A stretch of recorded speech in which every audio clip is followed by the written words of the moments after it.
오늘 말씀의 제목입니다. 깨어있는 자가 깨울 수 있습니다.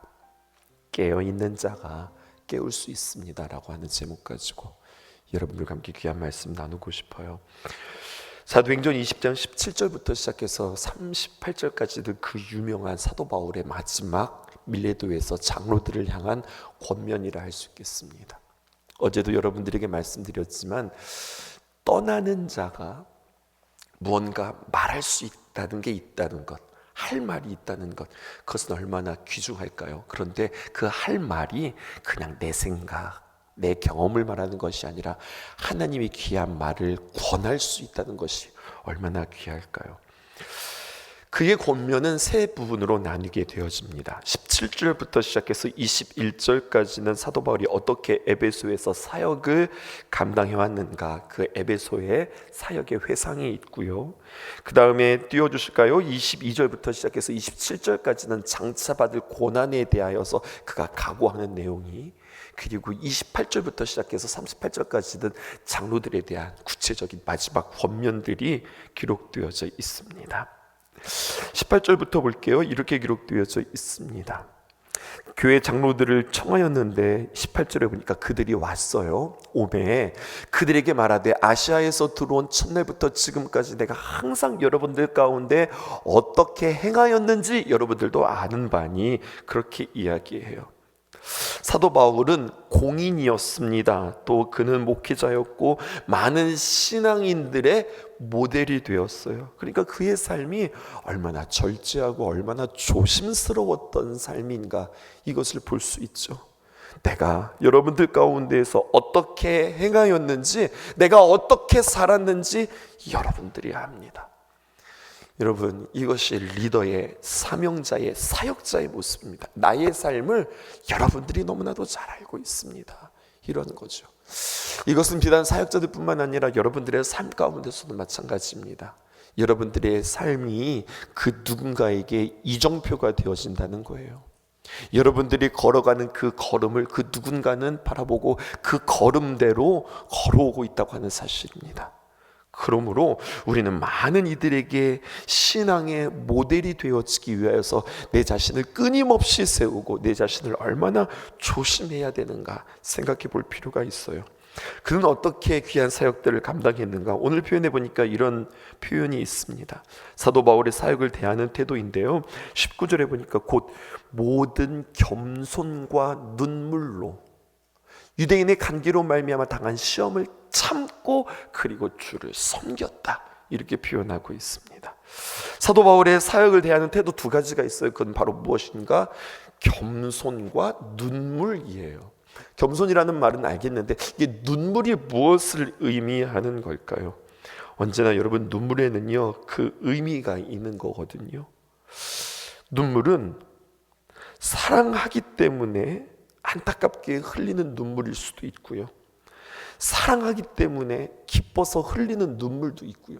그러므로 눈물은 다른 말로 표현하면 사랑의 어떤 열매라 할 수 있겠습니다. 그러니까 사랑하니까 너무 속상한 거예요. 사랑하니까 참 안타까운 거예요. 또 사랑했기에 그가 이렇게 주님 안에서 잘 자라나는 모습들을 보면 그냥 그 마음이 울컥울컥해서 눈물이 나는 거예요. 아, 사도 바울은 겸손과 사랑으로 사역을 했구나, 이것을 보게 되어지죠. 또 그러기에 유대인의 간계로 말미암아 그가 많은 시험들이 있었으나 그들을 사랑했기에 참았던 겁니다. 또 그는 겸손했다고 하는 것은요, 제가 하는 게 아니에요, 이런 표현뿐만 아니라 겸손하다고 하는 것은 사람 앞에서 겸손한 것이 아니라 하나님 앞에서 겸손한 것이, 그게 진짜 겸손한 거거든요. 하나님 앞에 겸손하다고 하는 것은요, 하나님께 모든 것들을 다 맡겨드렸다는 이야기예요. 그러니까 겸손하기에 그 귀한 사역들을 잘 감당하게 되어진 거죠. 20절을 볼까요? 유익한 것은 무엇이든지 공중 앞에서나 각 집에서나, 이것은 무엇을 뜻하는 걸까요? 공적인 것이든 사적인 것이든. 유익한 것이라고 한다면 여러분, 어디서든지 everywhere, 어디서든지 거리낌 없이 두려움 없이 여러분들에게 가르치고 전했습니다. 이런 표현이에요. 또 21절 볼까요? 이런 표현이 있네요. 유대인과 헬라인에게. 당신은요, 사람을 딱 이렇게 두 부분으로 나누었어요. 유대인과 헬라인. 헬라인은 다른 말로 표현하면은요, 이방인이에요. 유대인과 이방인, 그러니까 모든 사람들을 말하는 겁니다. Everyone. 20절에는요, everywhere, 어디서든지. 21절에는 누구든지. 무엇을 가리키는 겁니까? 하나님에 대하여서 본문 띄워주시지요. 이렇게 기록되어져 있습니다. 21절에 하나님께 대한 회개와 우리 주 예수 그리스도께 대한 믿음을 증언하였다. 어디든지 누구든지 하나님께 대한 회개와 우리 주 예수 그리스도께 대한 믿음을 증언한 것이라, 이렇게 이야기하고 있습니다. 무엇을 전했을까요? 그는 7가지를 전합니다. 그것은 바로 이것이지요.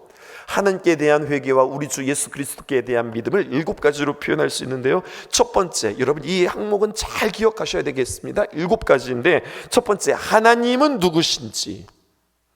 두 번째, 나는 누구인지.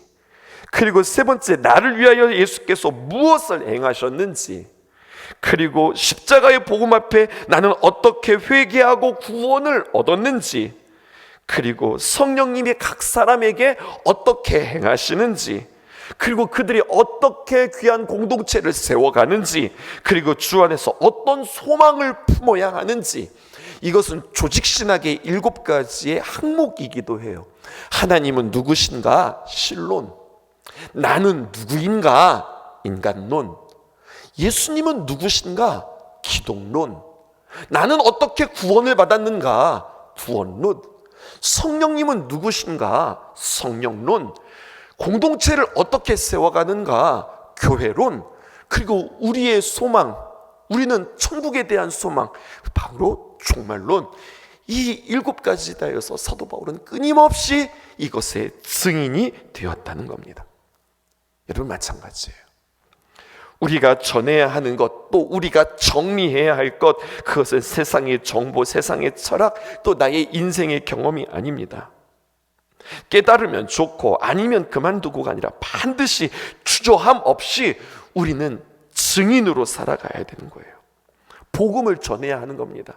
하나님은 누구신가? 나는 누구인가? 예수님은 누구신가? 나는 어떻게 구원을 받았는가? 나에게 성령님이 무엇을 행하시는가? 우리의 공동체는 무엇인가? 그리고 우리는 이 시대를 어떻게 살아갈 것인가? 이 7가지 항목들이 여러분들에게 잘 정리되어질 수 있기를 주님의 이름으로 축복합니다. 20절에 보니까 이런 표현이 있어요. 그는 거리낌이 없었다. 또 27절을 보실까요? 거리끼지 않고. 이런 표현들이 있죠. 참 담대하게 전했던 거예요. 오늘 말씀을 통해서 여러분, 내가 누구인지 다시 한번 성경이 증언하는 바, 내가 누구인지를, 나의 정체성을 확인하실 수 있기를 주님의 이름으로 축복합니다. 나는 누구일까요? 나는 그리스도인이죠. 주님 안에 속한 자이죠. 그럼 그리스도인은 누구이냐? 여러분, 그 정체성은 선명하게 딱 한 가지입니다. 복음의 증거자입니다. 아멘이십니까? 마태복음 4장 19절에 있는 말씀입니다. 말씀하시되, 베드로를 향하여서 하셨던 말씀이죠. 나를 따라오라. 내가 너희를 사람을 낚는 어부가 되게 하리라 하시니. 여러분, 참 표현이 기가 막히지 않아요? 베드로 한 사람을 가리키는데 내가 너를 사람을 낚는 어부가 되게 하리라, 이렇게 이야기하지 않고 내가 복수로 표현되어지고 있어요. 내가 너희를. 주님께서 한 사람 한 사람을 부르시며 그들을 누구라고 여기시는 겁니까? 너희들은 이 땅에서 사람을 낚는 어부가 된다. 너희는 이 땅에 사람을 낚는 어부로 살아가라. 주님께서 우리에게 이렇게 말씀하고 계세요. 구체적인 우리의 정체성을 사도행전 1장 8절에서 우리는 사도행전을 시작하면서 이렇게 정의하고 갔죠. 오직 성령이 너희에게 임하시면 너희가 권능을 받고 예루살렘과 온 유대와 사마리아와 땅 끝까지 이르러 누구의 증인입니까? 예수님의 증인이 되어야 하리라. 이게 우리의 정체성입니다. 나는 누구인가? 나는 예수님을 증언하는 사람입니다. 교통사고가 났는데 제일 중요한 건 무엇이냐면요, 증거가 있냐는 거예요. 내가 주님 앞에 증인으로 살아간다는 이야기가 이렇게 풀어주면 더 확실하게 느껴지는 것 같아요. 내가 예수님을 알지요. 내가 그 예수님의 행하시는 일들을 맛보았지요. 경험했지요. 그 주님이 나의 삶 속에서 이렇게 행하시지요. 이것들을 끊임없이 고백하실 수 있는 저와 여러분들 되어주기를 주님의 이름으로 축복합니다. 이 문장은 여러분들 마음속에 새겨보실까요? 그러므로 그리스도인은 누구인가? 부름받은 자요, 보냄받은 자이다. 콜링과 미션이 있는 거예요. 그리스도인은 소명자요, 콜링. 그리스도인은 사명자다, 미셔너리.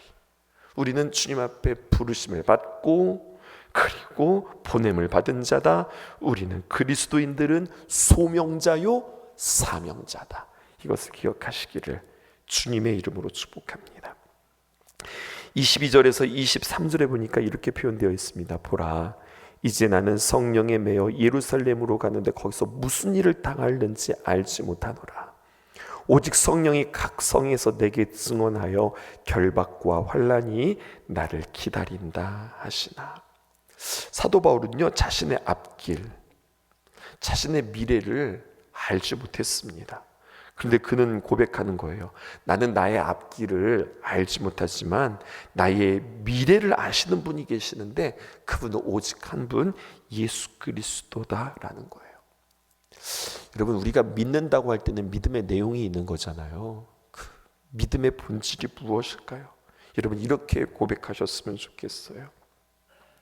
닥터 맥다나라고 하는 신학자가 있는데요, 이렇게 표현합니다. 나는 나의 앞날을 알지 못하지만 주님은 나의 앞날을 붙들고 계시는 분임을 압니다. 이런 말을 했어요. 나는 내 앞날을 몰라요. 앞으로 어떤 일들이 일어날지 몰라요. 하지만은요, 주님은요, 나의 앞날을 홀드, 이렇게 표현하고 있거든요. 나의 앞날을 꽉 붙잡고 있는 분이십니다.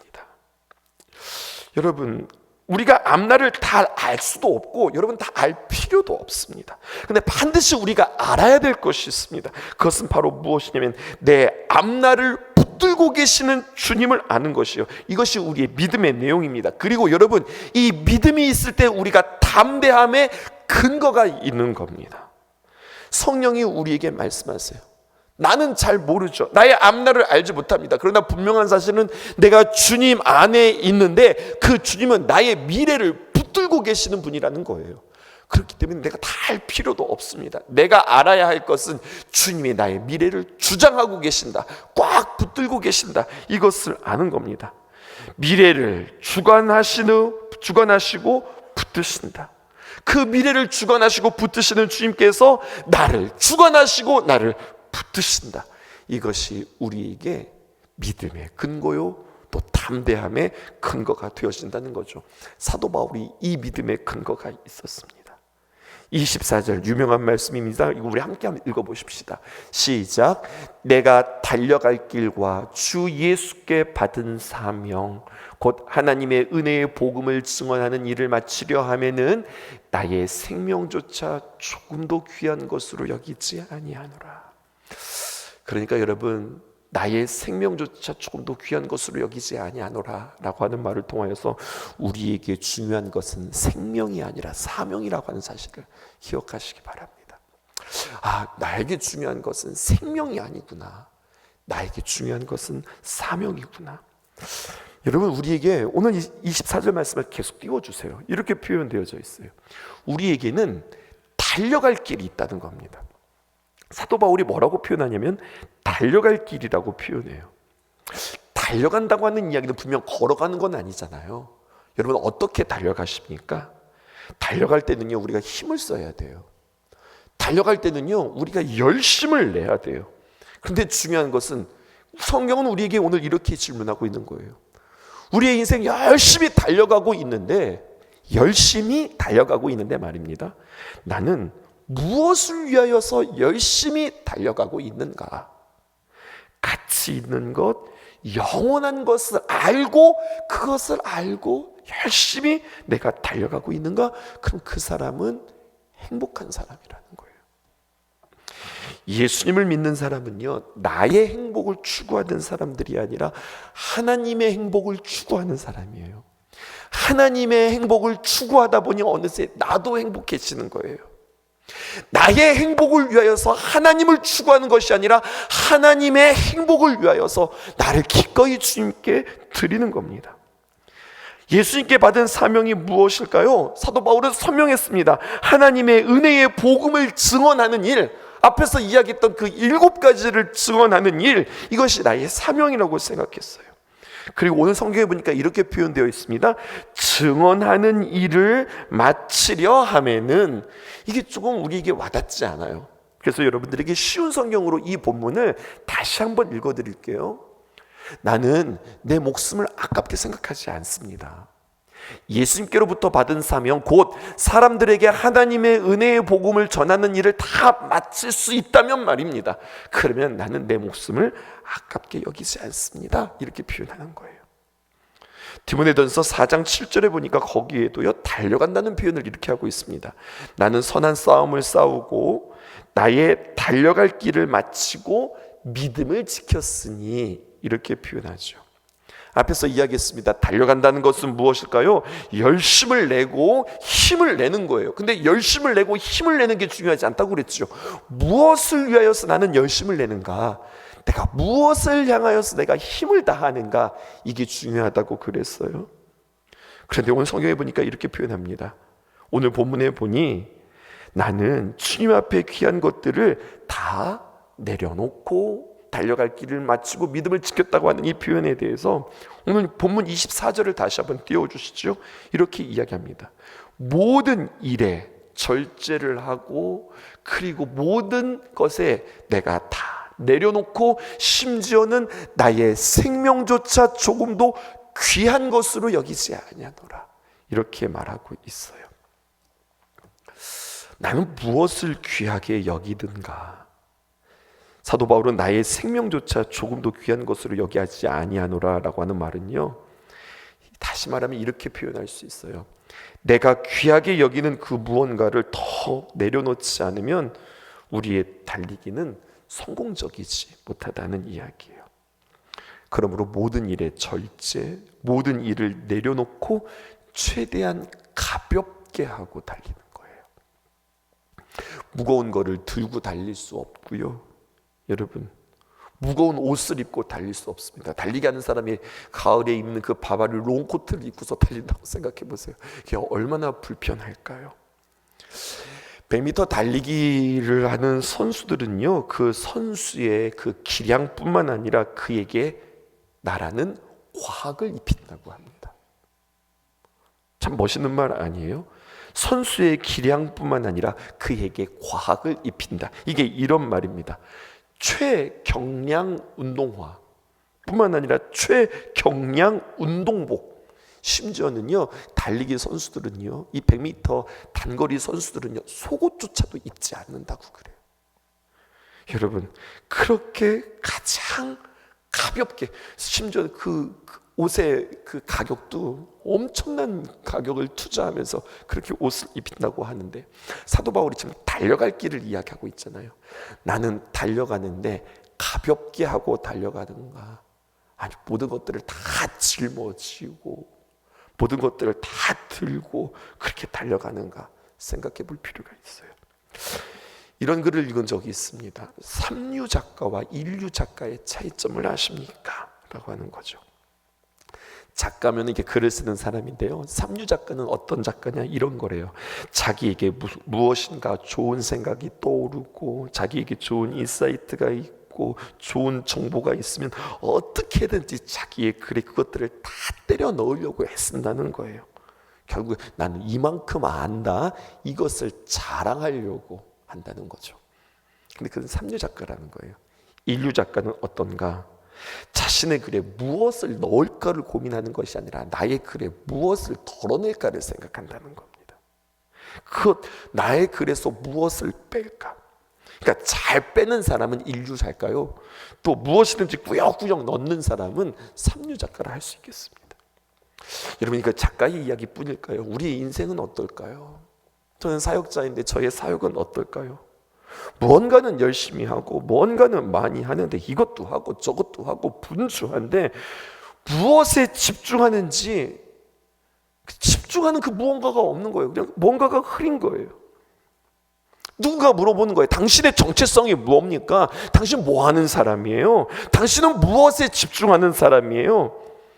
이것을 한마디로 표현할 수 있다면, 그 일이 선명하다면 그 사람은 잘 달리는 사람, 그는 잘하고 있는 사람이에요. 그는 지금 잘 사는 사람입니다. 그 귀한 사명을 잘 감당하고 있는 사람입니다. 뭔가는 열심히 하고 있어요. 막 이것도 하고 저것도 하고 부지런히 뭔가를 하는데 도대체 그래서 그 사람이 무엇을 하는지 그 사람의 선명도가 떨어지는 거예요. 무언가 한마디로 말하기가 어려운 사람이에요.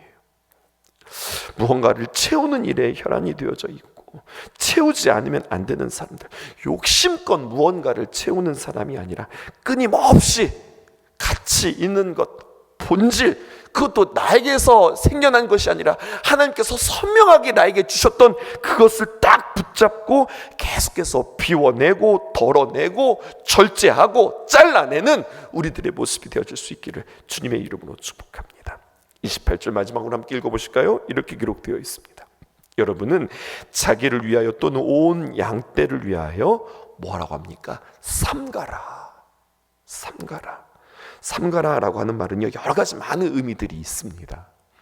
절제해라 라고 하는 말도 있고요, 깨어있으라 라고 하는 말도 있습니다. 삼가라 라고 하는 말은요, 돌봐라, 잘 봐라 이런 뜻도 있고요, 마지막으로 근신하라, 조심해라 라고 하는 뜻도 있는 거예요. 여기서 오늘 말씀의 제목이 나왔습니다. 오늘 성경 말씀을 다시 한번 28절 보실까요? 여러분은 자기를 위하여 또는 양떼를 위하여 삼가라. 무엇을 위해서요? 먼저 나 자신을 위해서. 나 자신을 위해서 절제하고 깨어있고 돌보고 잘 보고 조심해라. 여러분, 나 자신에 대하여서 깨어있는 사람이 양떼를 섬길 수 있습니다. 양떼에게 진정한 증인이 될 수 있습니다. 세상 증인이라고 하는 것은 나 혼자 증인이 된다고 하는 게 아니거든요. 나의 증언을 들을 사람이 있어야 되는 거예요. 그런데 그렇게 증언하는 사람은 자기 자신에 대해서 깨어있는 사람이 다른 사람을 깨게 할 수 있다는 이야기입니다. 자기 자신에 대해서 조심하는 사람이 다른 사람을 조심시킬 수 있는 거예요. 자기 자신을 잘 볼 수 있는 사람이 다른 사람을 잘 돌볼 수 있는 겁니다. 여러분, 이 원리를 잘 알기를 주님의 이름으로 축복합니다. 하나님의 귀한 은혜 가운데 하나님, 먼저 내가 누구인지, 하나님은 누구신가요? 그 하나님 앞에 나는 누구인가요? 나를 위하여서 예수님께서는 무엇을 하셨나요? 그러므로 나는 어떻게 구원을 받았나요? 주님, 내가 어떻게 성령님을 받았고 또 내가 그리스도의 귀한 교회를 어떻게 세워가며 나는 이 시대에 이 시간들을 어떻게 해석하고 있나요? 나 자신에 대해서 먼저 이것들을 잘 정리하고 이 증언에 증인되어지는 저와 여러분 되기를 주님의 이름으로 축복합니다. 기도하겠습니다. 나를 지으신 이가 하나님, 나를 부르신 이가 하나님,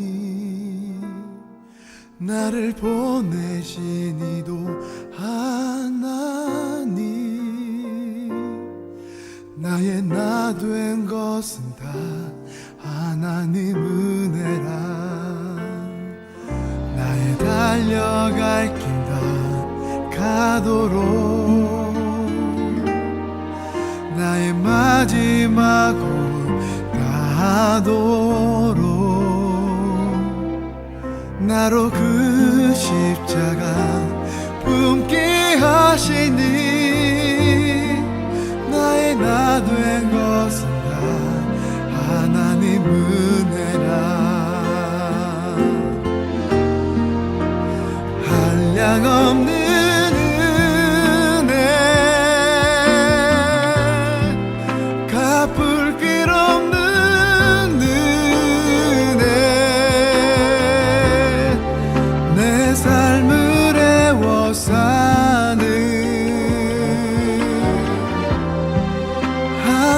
하나님의 은혜 나 주저함 없이 그 땅을 밟음도 나를 붙드시는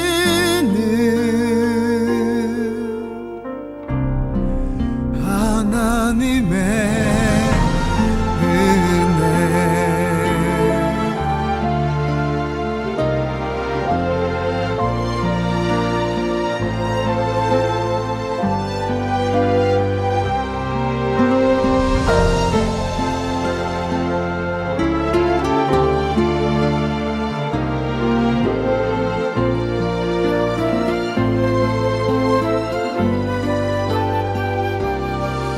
나의 달려갈 길 다 가도록 나의 마지막 호흡 다하도록 나로 그 십자가 품게 하시니 나의 나 된 것은 다 하나님 은혜